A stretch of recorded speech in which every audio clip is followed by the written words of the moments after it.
Аббас Галямов вновь решил всех попугать кровавыми последствиями в случае распада России. Его статья об этом вышла в еженедельном латвийском журнале Free City.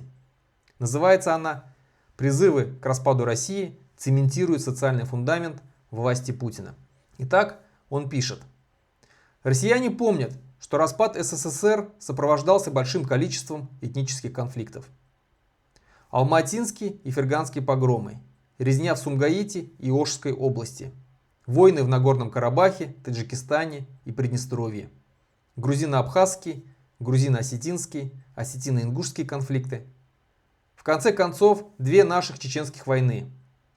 Счет погибшим в ходе этих трагических событий идет на сотни тысяч». Мысль о том, что нечто подобное может повториться еще раз, способна до смерти напугать жителей России, сплотив их вокруг нынешнего режима. Пусть он коррумпирован и авторитарен, но если альтернативой ему станет межнациональное противостояние, то никаких перемен люди не захотят. Дескать, уж лучше вечный Путин. Парадокс в том, что искренне ненавидящие нынешнюю власть отечественные деколонизаторы, те самые, что заявляют о необходимости распада России, цементируют ее социальный фундамент лучше, чем все Z-сообщество вместе взятое.